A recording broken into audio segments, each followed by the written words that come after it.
Hello बच्चों, कल वाली क्लास में हमने पढ़ाई की थी व्हाट इज द रिजर्व और उससे पहले हमने पढ़ा था ट्रीटमेंट ऑफ गुडविल।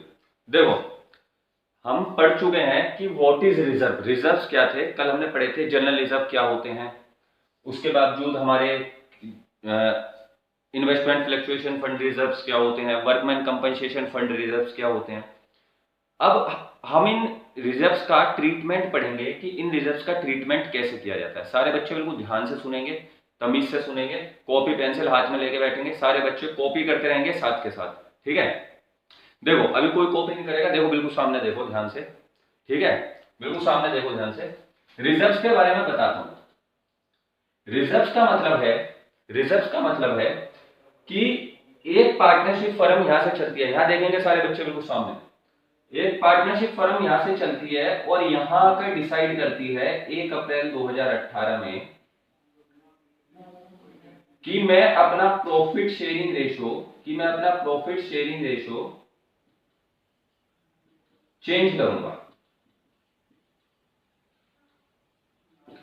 एक फर्म 1 अप्रैल 2017 से चालू होती है और ये डिसाइड करती है कि 1 अप्रैल 2017 से जब मैं चलूंगा तो 1 अप्रैल 2018 जब अगली साल आएगी तो नेक्स्ट फाइनेंशियल ईयर में मैं अपना प्रॉफिट शेयरिंग रेशो चेंज कर लूंगा।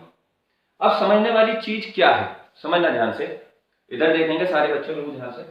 1 अप्रैल 2017 को इनका प्रॉफिट शेयरिंग रेशो 3:2 था। इनका प्रॉफिट शेयरिंग रेशो 3:2 था और 1 अप्रैल 2018 को इनका प्रॉफिट शेयरिंग रेशो चेंज होकर 1:1 बनेगा।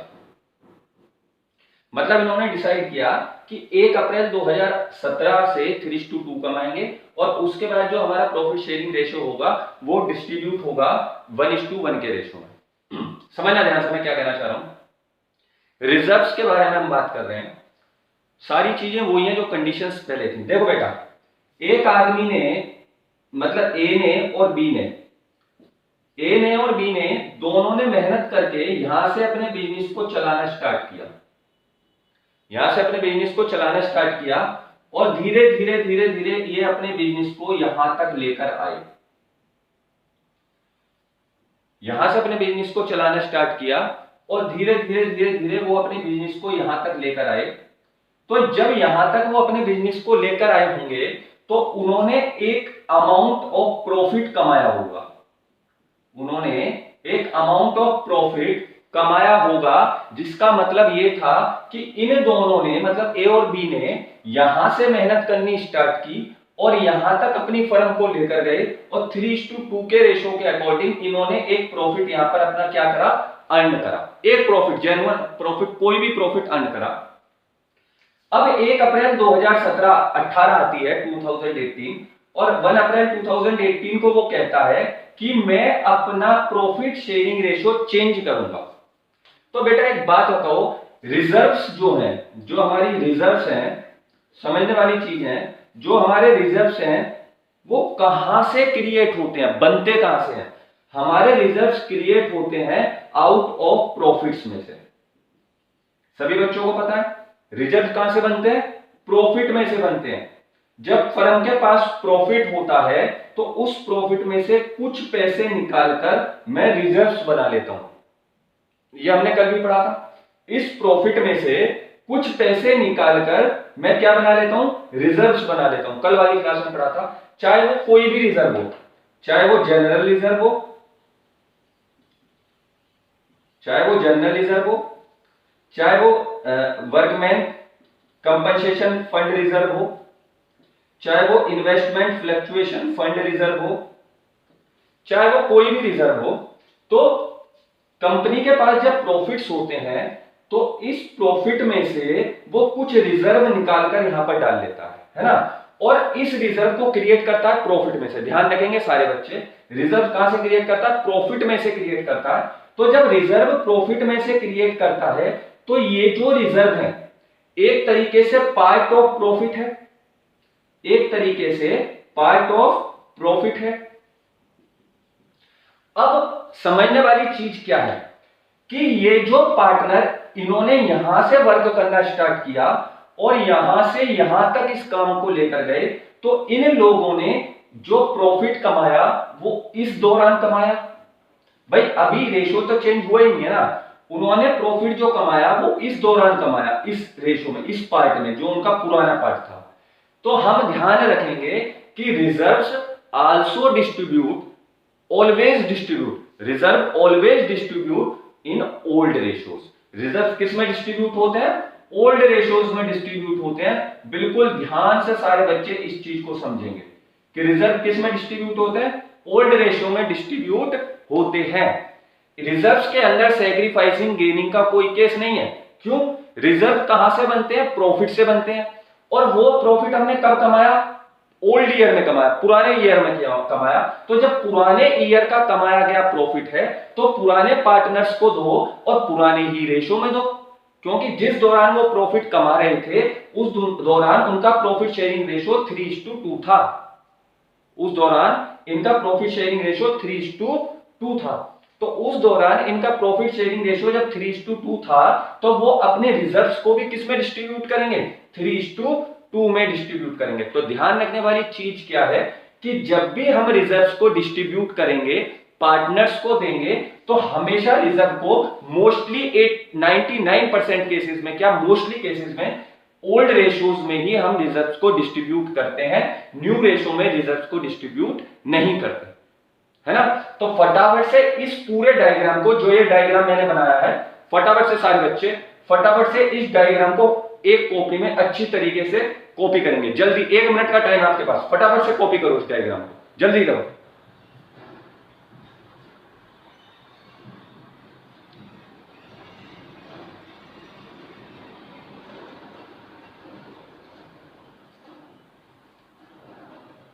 जल्दी कॉपी करो सारे बच्चे, ठीक। अब इस डायग्राम को जब आपने कॉपी कर लिया, अब हम आगे की बात करते हैं। देखेंगे सारे बच्चे, आगे की बात करते हैं।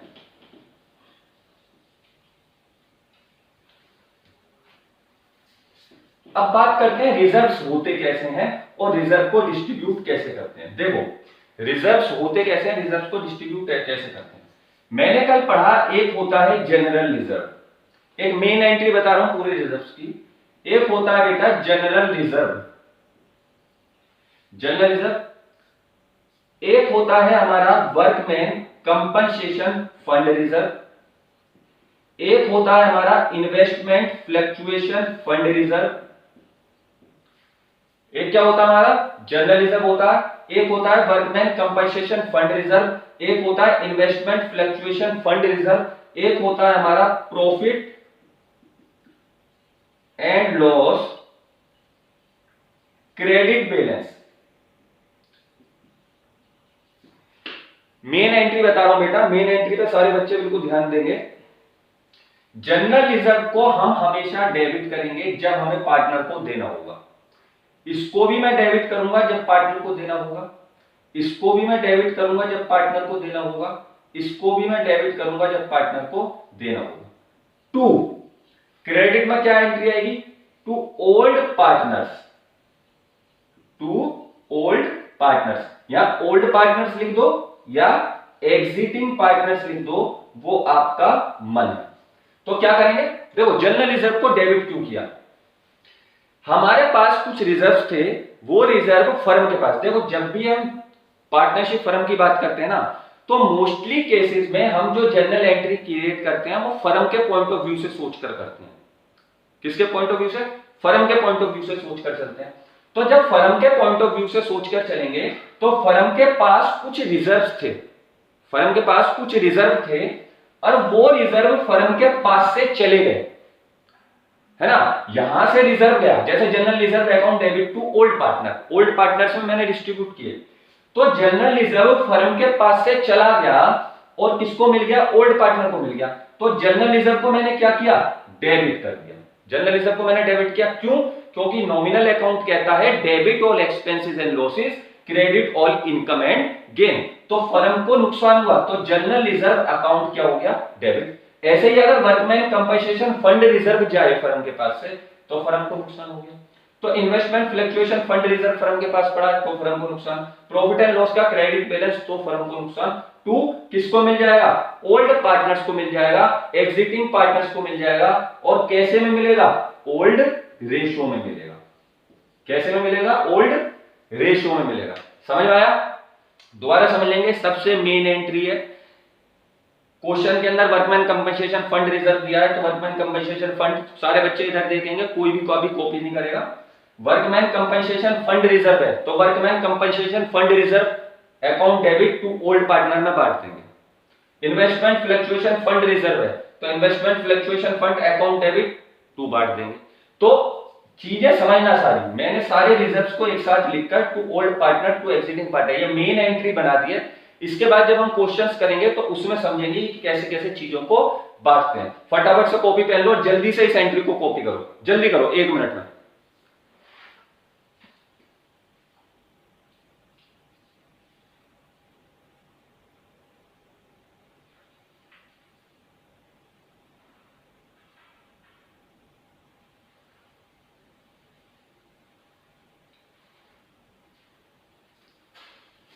कर लिया एंट्री कॉपी।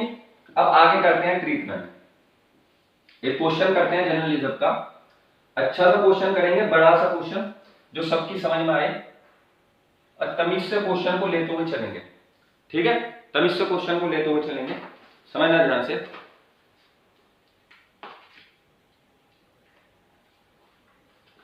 इधर क्वेश्चन लिख रहा हूं, इधर एंट्रीज कर दूंगा, ठीक है, या इधर क्वेश्चन लिख देता हूं, इधर एंट्रीज कर दूंगा। A, B and C sharing profit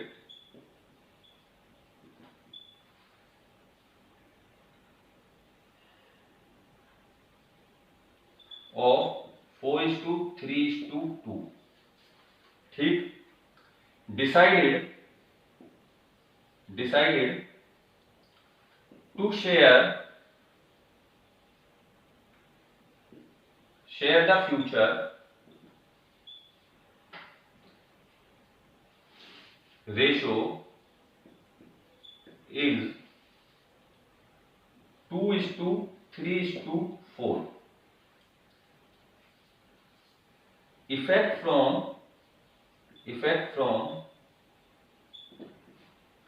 1st April 2020। Workman compensation reserve 90,000। Workman compensation reserve 90,000। Case number 1,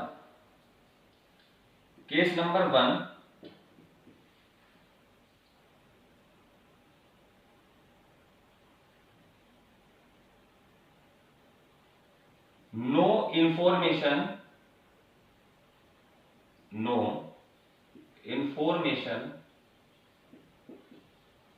to claim। Case 2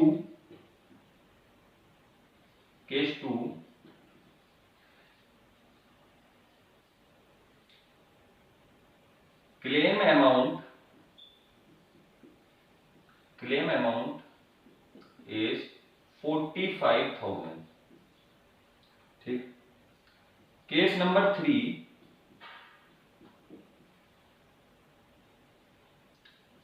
claim amount is 99,000।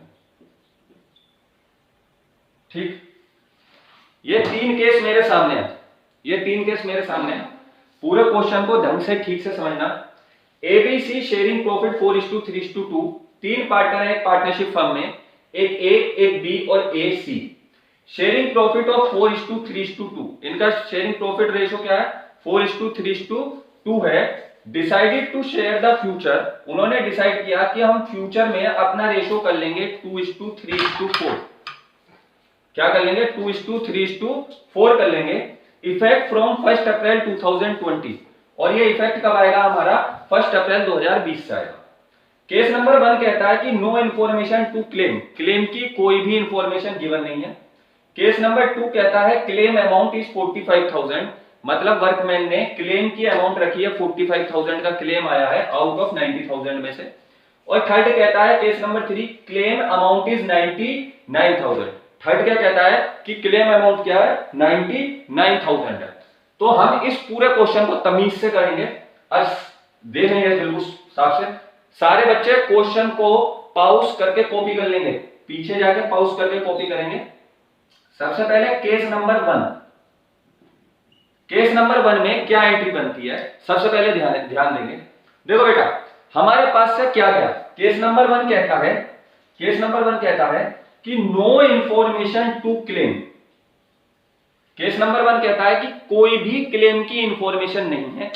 तो जब क्लेम की इंफॉर्मेशन नहीं है तो इसका मतलब है कि ए बी सी तीनों पार्टनर्स को ये 99,000 रुपीज पूरे के पूरे ओल्ड रेशियो में डिस्ट्रीब्यूट कर दो।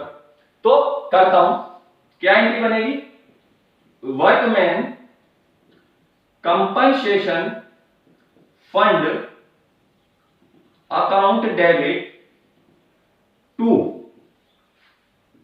S capital to B's capital to C's capital. Workman compensation fund reserve कितने रुपए का था हमारा 90,000 का, कितने रुपए का था 90,000 का। किसी बच्चे का कॉपी नहीं हुआ हो तो इस क्वेश्चन को कॉपी कर लेंगे फटाफट, ठीक है। वर्कमैन कंपनसेशन फंड रिजर्व कितने रुपए का था हमारा 90,000 का था। अब ए बी और सी तीनों में उस रिजर्व को बांट देंगे क्योंकि कोई भी क्लेम नहीं था। और बांटेंगे किसमें, ओल्ड रेशियो में बांटेंगे। तो हमारा ओल्ड रेशियो कितना है 4:3:2। तो एक बार बांट के देखते हैं, एक बार बांट के देखते हैं। ए को कितने मिलेंगे 90,000 मल्टीप्लाई 4/4 3 7 7 और 2 9, कितने मिलेंगे जल्दी बताओ सारे बच्चे 40,000, कितने मिलेंगे 40,000। और अगर बी का देखूं 90,000 divide by 3/9 is equal to 30,000। और ऐसे ही निकालूंगा मैं सी का, तो 90,000 multiply 2/9 is equal to 20,000 is equal to 20,000। तो ए की कितनी कैपिटल 90,000 रुपए मेरे पास वर्कमैन कंपनसेशन फंड के फर्म के पास थे।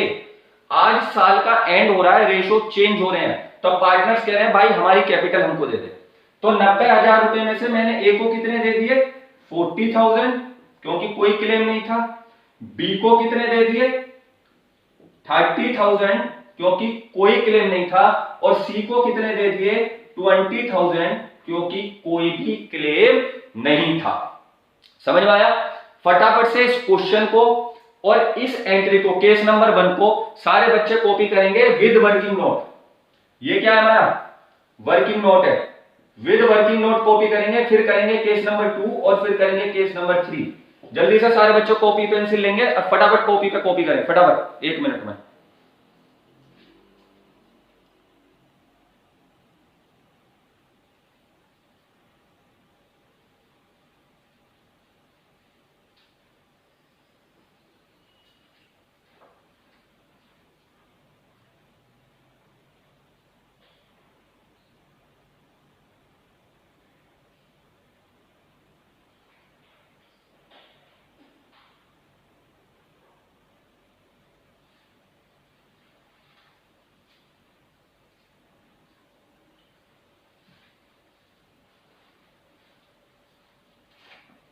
कर लिया कॉपी सारे बच्चों ने।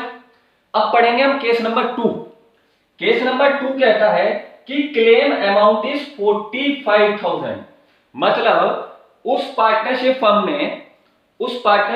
में क्वेश्चन सेम था। केस नंबर 1 सबने कॉपी कर लिया ना, सब नोट्स बना के मेरे पास फोटो खींच के भेजेंगे, ध्यान रखना। देखें केस नंबर 2 कहता है बिल्कुल ध्यान से समझेंगे सारे बच्चे, बिल्कुल ध्यान से समझें। सबसे बेहतरीन चीज है बेटा, समझना ध्यान से। केस नंबर 2 क्या कहता है? केस नंबर 2 कहता है, पहले केस को मैं डिलीट कर देता हूं, पहले केस को डिलीट कर देते हैं, मिटा देते हैं यहां से, जगह घेर रहा। केस नंबर 2 पे आते हैं। केस नंबर 2 कहता है क्लेम अमाउंट इज 45,000, मतलब जो पार्टनर थे उन्होंने 90,000 रुपए का फर्म ने टोटल कैपिटल कमाई, 90,000 में से उस साल, जिस साल ये केस नंबर 2 है, उस साल फर्म के अंदर कोई ट्रेजिडी क्रिएट हो गई, फर्म के अंदर कोई ट्रेजिडी क्रिएट हो गई, किसी वर्कमैन के चोट लग गई या किसी वर्कमैन का एक्सीडेंट हो गया, उसने क्लेम कर दिए 45,000 रुपीज। तो ऐसे केस में हम क्या करेंगे? तो ऐसे केस में हम क्या करेंगे? तो ऐसे केस में करने के लिए हमें सिंपल कुछ नहीं करना, चीजें समझनी है ध्यान से। देखो, सबसे पहले मैं देखूंगा मेरे पास वर्कमैन कंपनसेशन रिजर्व कितना है, तो एंट्री बनाऊंगा वर्कमैन कंपनसेशन रिजर्व, तो जाएगा ना मेरे पास से वर्कमैन कंपनसेशन रिजर्व मेरे पास है 90,000 रुपीज का। वर्कमैन कंपनसेशन रिजर्व मेरे पास है 90,000 रुपीज का, मतलब टोटल मेरे पास 90,000 रुपए वर्कमैन कंपनसेशन रिजर्व के पड़े हुए हैं। उसमें से 40,000 रुपीज का क्या आ गया? क्लेम आ गया। उसमें से 45,000 का क्लेम आ गया। तो क्रेडिट में लिखूंगा क्या? टू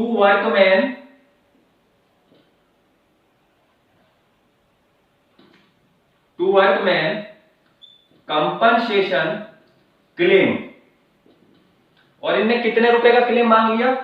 45,000 का क्लेम मांग लिया। समझना ध्यान से।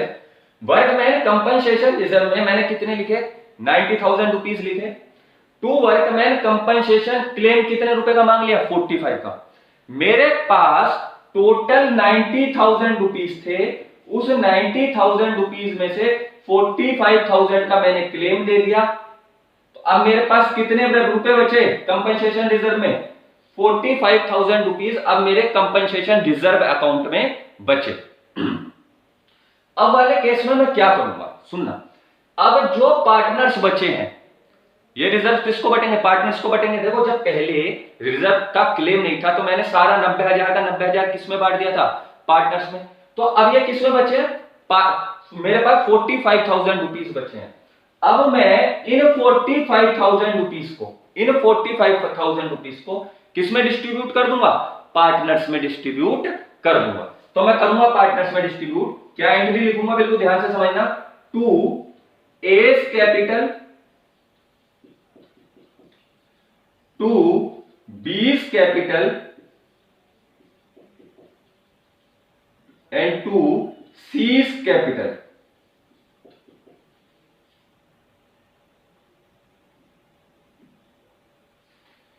ए की कैपिटल, बी की कैपिटल और सी की कैपिटल। 90,000 रुपीज में से 45,000 रुपीज मैं दे चुका हूं। 95,000 में से 45,000 रुपीज मैं दे चुका हूं। तो मेरे पास कितने रुपए बचे हुए हैं? 45,000 रुपीज बचे हुए हैं। तो जब मैं ए को डिस्ट्रीब्यूट करूंगा, ए के केस में देखूंगा तो 4/9, बी के केस में देखूंगा तो 45,000 मल्टीप्लाई 3/9, और सी के केस में देखूंगा तो 45,000 मल्टीप्लाई 2/9। वैल्यू निकालूंगा फटाफट से, तो 9,000, 20,000, 15,000 और ये आ गई 10,000। तो ये क्या है? हमारा वर्किंग नोट है। ये क्या है? हमारा वर्किंग नोट है। अब ए को कितने रुपए मिल जाएंगे? 20,000। बी की कैपिटल में कितने चले जाएंगे? 15,000। और सी की कैपिटल में कितने चले जाएंगे? 10,000। समझना ध्यान से, पूरी एंट्री को ध्यान से। मेरे पास वर्कमैन कंपनसेशन रिजर्व में 90,000 रुपीज थे। टू वर्कमैन कंपनसेशन क्लेम आया मेरे पास 45,000 रुपीज का। ए ने कैपिटल दे दी 20,000, बी ने कैपिटल दे दी, बी की कैपिटल में चले गए 15,000, सी की में 10,000। क्यों? क्योंकि 90 में से 45 तो मैंने पहले ही पे कर दिए। और बचे हुए 45 मैं इनको यहां पे करता हूं। तो फटाफट से सारे बच्चे केस नंबर 2 को फटाफट से कॉपी लेंगे और 2 मिनट में इसे कॉपी करेंगे विद वर्किंग नोट। ऊपर केस नंबर 2 लिखेंगे विद वर्किंग नोट, फटाफट 1 मिनट में सारे बच्चे कॉपी करें।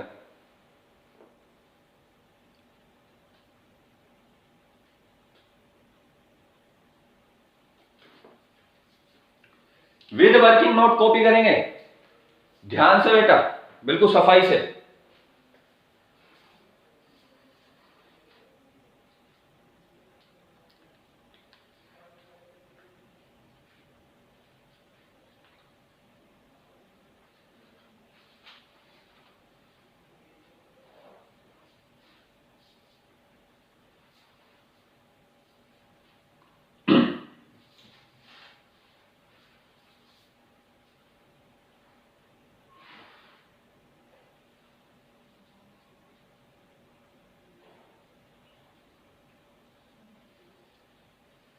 चलो अब पढ़ते हैं केस नंबर 3, और यहां पर मैं केस नंबर 2 को भी रफ कर देता हूं, ठीक। अब पढ़ते हैं केस नंबर 3, ध्यान से पढ़ेंगे सारे बच्चे। बहुत इंपॉर्टेंट कॉन्सेप्ट है और थोड़ा सा अच्छा भी है, तो इसे पढ़ना मजा आएगा। केस नंबर 3, केस नंबर 3 पढ़ेंगे। केस नंबर 3 क्या कह रहा है? केस नंबर 3 कह रहा है कि claim amount is 99,000। Claim amount is 99,000। Claim amount क्या है? 99,000 है। 99,000 रुपए का क्लेम आया, मतलब 99,000 रुपीज का क्लेम आया, जबकि मेरे पास वर्कमैन कंपनसेशन रिजर्व में मात्र 90,000 रुपीज रखे हुए हैं। 99,000 रुपीज का रिजर्व क्लेम किया बंदे ने, और जबकि मेरे पास 90,000 रुपीज बस वर्कमैन कंपनसेशन रिजर्व अकाउंट में रखे हुए हैं। तो ऐसे केस में आप क्या करेंगे? ऐसे केस में आप क्या करेंगे? ऐसे ही केसेस को बोलते हैं बेटा एक्यूमुलेटेड लॉस, है ना। एक्यूमुलेटेड लॉस कि 90,000 रुपए मेरे पास थे और 9,000 रुपए मुझे जेब से देने पड़ेंगे। तो ऐसे केसेस में हम क्या करेंगे? ध्यान से सारे बच्चे एक एंट्री को ठीक से पढ़ना और ठीक से समझना, बहुत इंपॉर्टेंट एंट्री। वर्कमैन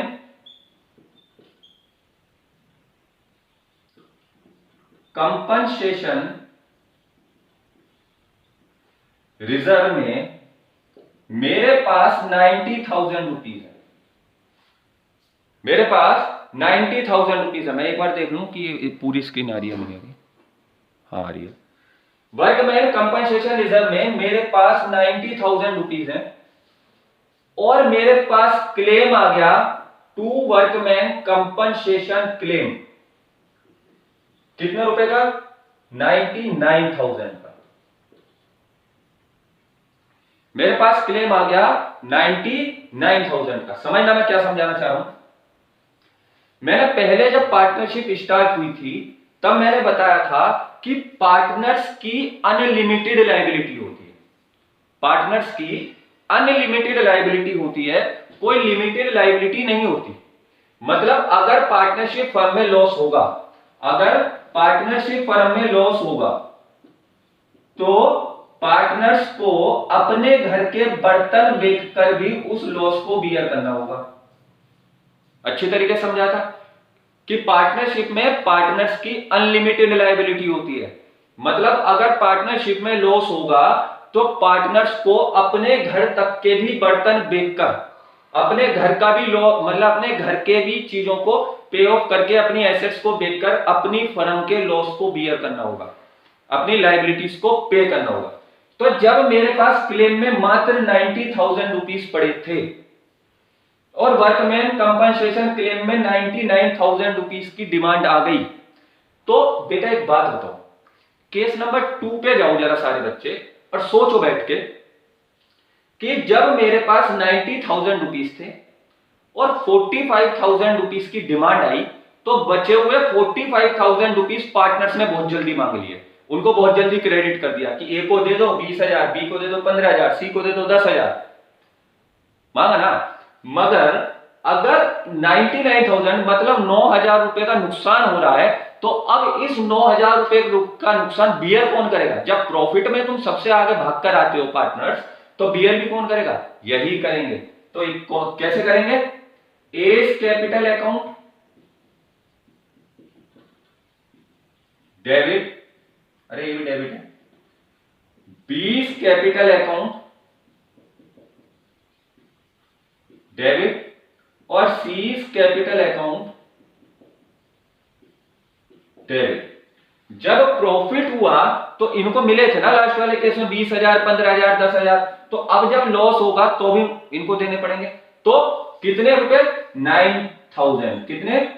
9,000। तो निकालेंगे 4/9, फिर 9,000, 3/9, फिर 9,000, 2/9। ये ए का, ये बी का और ये सी का। तो ये कितना आ गया? 4,000। ये कितना आ गया? 3,000। और ये कितना आ गया? सॉरी 2,000।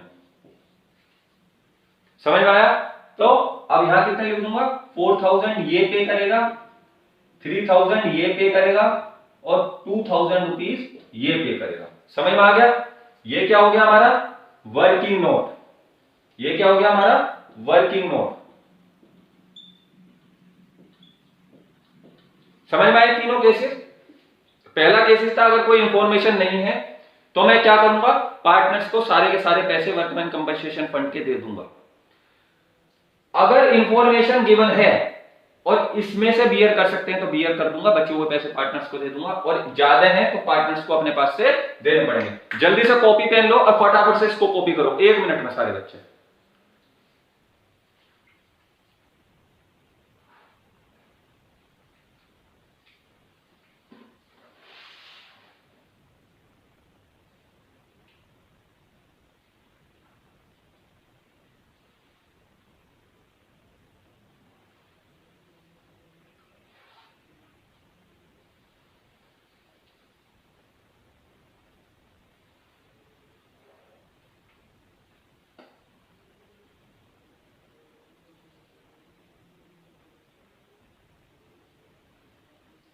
समझ में आ गया?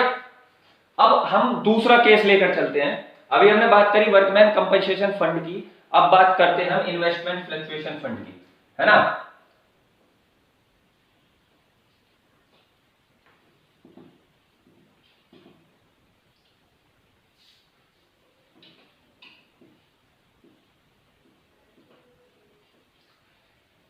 सेम ऐसा ही एक छोटा सा केस बना लेते हैं। ए और B, A and B are partners. Old ratio 3:2 and new ratio is 1:1। ठीक है? Investment fluctuation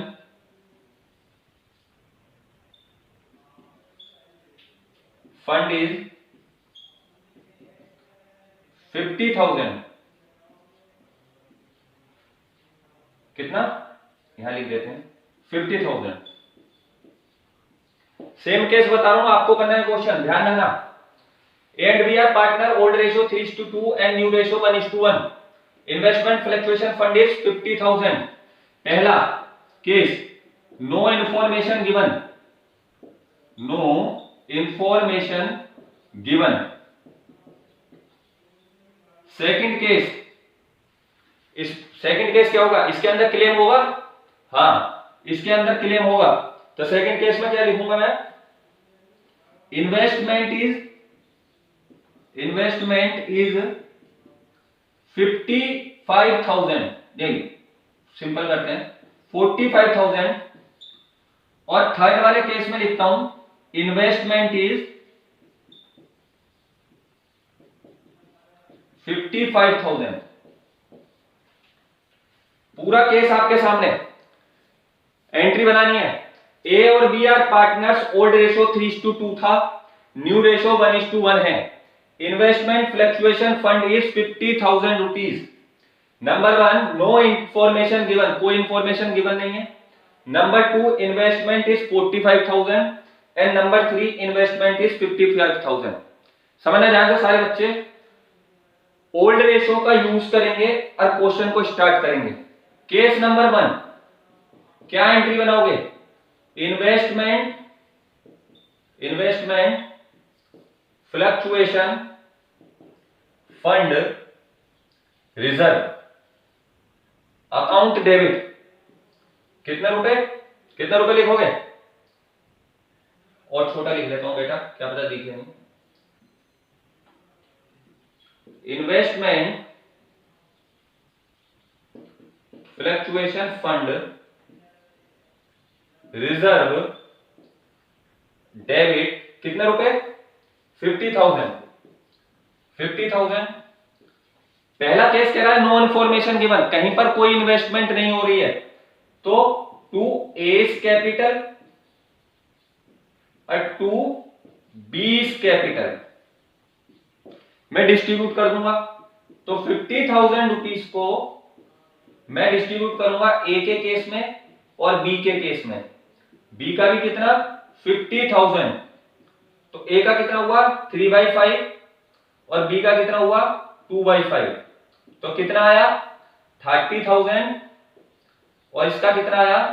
20,000। समझ में आया? तो बांट दूंगा, इसको दे दूंगा 30,000 रुपीज और इसको दे दूंगा 20,000 रुपीज। इसको दे दूंगा 30,000 रुपीज, इसको दे दूंगा 20,000 रुपीज। और ये क्या हो गया मेरा? Working note. ये क्या हो गया मेरा? Working note. हो गया वर्किंग नोट। फटाफट से कॉपी करो उसको, जल्दी से सारे बच्चे, टाइम मत लगाना बेटा, जल्दी कॉपी करो। फिर केस नंबर 2 पढ़ाता हूं 1 मिनट में, जल्दी कॉपी करो।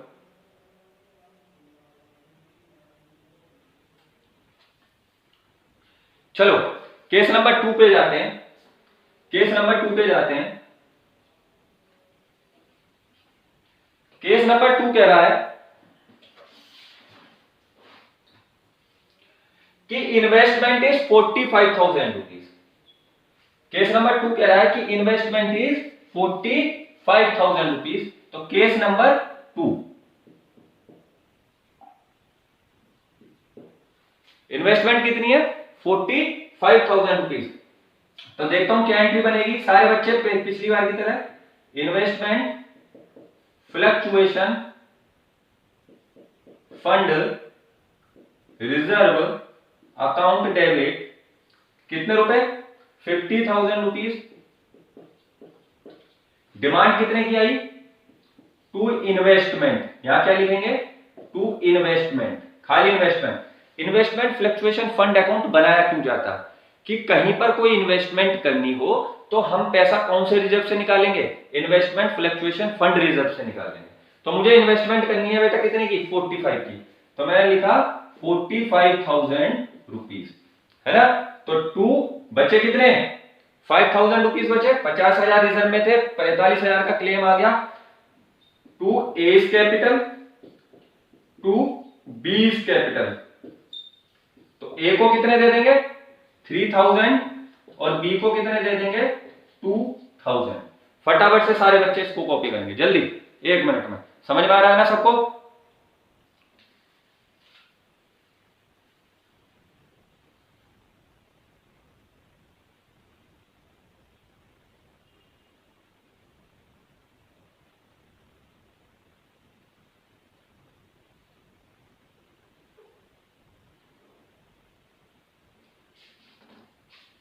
थर्ड केस पढ़ते हैं। थर्ड केस,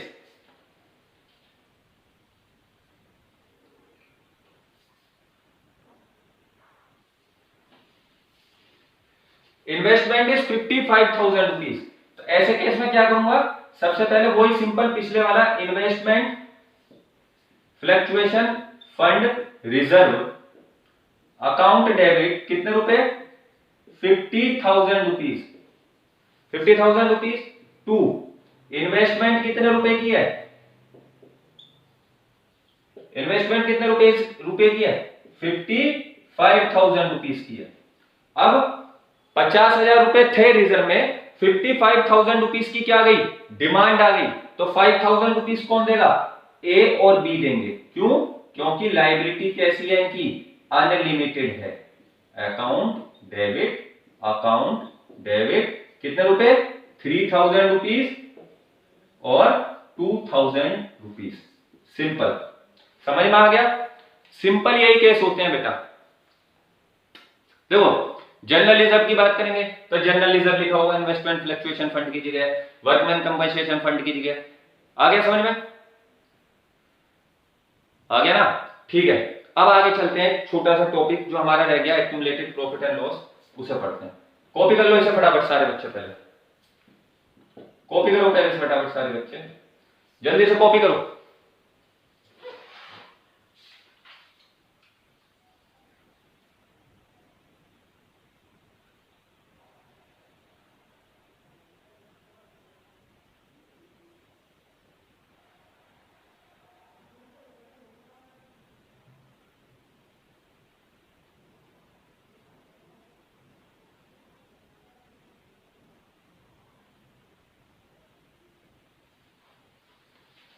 जल्दी कॉपी कर लिया, चलो आगे चलते हैं, आगे चलते हैं।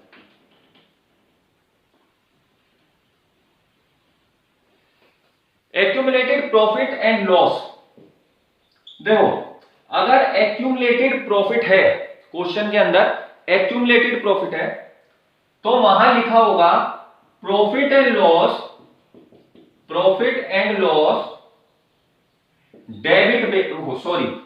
Credit balance. अगर कब, जब एक्यूमुलेटेड प्रॉफिट है, अगर एक्यूमुलेटेड प्रॉफिट है तो लिखा होगा profit and loss credit balance, और अगर एक्यूमुलेटेड लॉस है तो लिखा होगा profit and loss debit balance. समझना ध्यान से, profit and loss debit balance, कि भाई प्रॉफिट एंड लॉस का डेबिट बैलेंस इतना, पार्टनर्स में बताओ क्या करना है। अगर एक्यूमुलेटेड प्रॉफिट है तो क्वेश्चन के अंदर जैसे इन्वेस्टमेंट फ्लक्चुएशन फंड रिजर्व लिखा आता है, जैसे क्वेश्चन के अंदर वर्कमैन कंपनसेशन फंड लिखा आता है, जैसे क्वेश्चन के अंदर जनरल रिजर्व लिखा आता है, तो ऐसे ही लिखा आएगा profit and loss credit balance, तो मतलब है एक्यूमुलेटेड प्रॉफिट है, और profit and loss debit balance मतलब है एक्यूमुलेटेड लॉस है। तो अगर प्रॉफिट होगा, सबसे पहले इसकी बात करते हैं, अगर प्रॉफिट होगा, माना एक profit and loss appropriation account में, वो सॉरी एप्रोप्रिएशन अकाउंट में नहीं, profit and loss credit balance दे रखा है, तो ये हमेशा क्या होगा, डेबिट होगा। मैंने अभी मेन जनरल एंट्री में लिखा था ना profit and loss credit balance to, अगर प्रॉफिट है तो किसमें डिस्ट्रीब्यूट हो जाएगा, जो भी पार्टनर्स होंगे उन पार्टनर्स में डिस्ट्रीब्यूट हो जाएगा अकॉर्डिंग टू ओल्ड रेशियो। समझ में आ रहे हो, जो भी पार्टनर होंगे उन पार्टनर्स में डिस्ट्रीब्यूट हो जाएगा अकॉर्डिंग टू ओल्ड रेशियो। अगर profit and loss credit debit balance है तो क्या है, एक्यूमुलेटेड लॉस है। तो एक्यूमुलेटेड लॉस में क्या करूंगा भाई, जब फर्म के अंदर लॉस हुआ है तो बियर कौन करेगा, पार्टनर बियर करेंगे। तो हमेशा profit and loss debit balance हमेशा कहां जाएगा, क्रेडिट में जाएगा, और बियर कौन करेंगे, पार्टनर्स बियर करेंगे। A is capital, B is capital, कौन बियर करेंगे, पार्टनर्स बियर करेंगे। जो भी रुपए आएंगे वो रुपए हम यहां लिख देंगे। समझ में आया, समझ में आया सारे बच्चों को।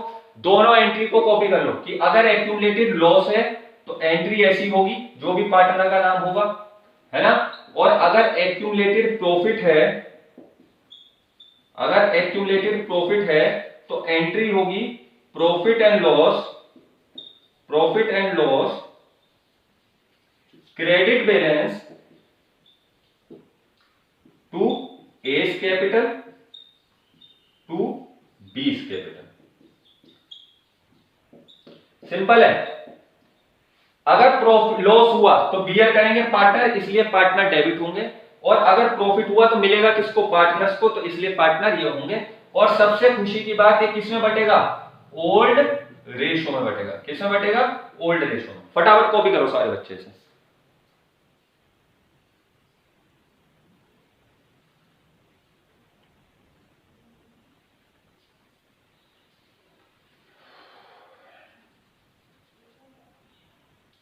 कर लिया कॉपी सारे बच्चों ने?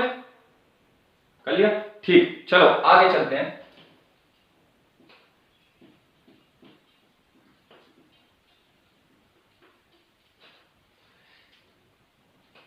तो आज वाली क्लास में हमने क्या क्या पढ़ा? आज वाली क्लास में हमने वर्कमैन कंपनसेशन रिजर्व का ट्रीटमेंट पढ़ लिया, इन्वेस्टमेंट फ्लक्चुएशन फंड रिजर्व का ट्रीटमेंट पढ़ लिया, एक्यूमुलेटेड लॉस में क्या एंट्री बनती है उसका भी ट्रीटमेंट पढ़ लिया, और एक्यूमुलेटेड प्रॉफिट में क्या एंट्री बनती है उसका भी ट्रीटमेंट पढ़ लिया, जर्नलिज्म का भी हमने ट्रीटमेंट पढ़ लिया। तो आज वाली क्लास के अकॉर्डिंग हमारे accounting for reserve, accumulated profit and loss in change in profit sharing ratio. तो अगर प्रॉफिट शेयरिंग रेशो चेंज होता है तो ध्यान रखने वाली चीज हमारे लिए क्या है कि रिजर्व्स जितने भी होंगे वो हमेशा ओल्ड पार्टनर्स में डिस्ट्रीब्यूट होंगे। सबसे ज्यादा ध्यान रखने वाली है ओल्ड पार्टनर्स का मतलब एग्जिटिंग पार्टनर्स, एग्जिटिंग पार्टनर्स में डिस्ट्रीब्यूट होंगे और हमेशा ओल्ड रेशो में डिस्ट्रीब्यूट होंगे। ठीक है, ये चीज पढ़नी है, ध्यान रखनी है। जितने भी नोट्स बनाए सब बच्चे मुझे व्हाट्सएप करेंगे क्या क्या नोट्स बनाए। इसके बाद आप अपनी बुक के क्वेश्चंस करेंगे और किसी को कोई भी क्वेश्चन में डाउट होगा तो मुझको व्हाट्सएप पे पूछेंगे। आपकी वीडियो आपके पास करेक्ट 5 बजे पहुंचेगी और आपके अकाउंट में 6:15 तक यह वीडियो रहेगी। उसके बाद ही बैच से ये वीडियो डिलीट हो जाएगी। ठीक है, इससे ज्यादा टाइम आपको नहीं मिलेगा। तो तमीज से कॉपी किताब लेंगे, कॉपी किताब लेकर तमीज से पढ़ेंगे, एक एक चीज को समझेंगे। जब भी कोई चीज जल्दी मिट जाती है तो बेटा बैठ जाके वीडियो को पॉज करके उसको दोबारा कॉपी कर लेंगे और फिर आगे चलेंगे। Okay, thank you.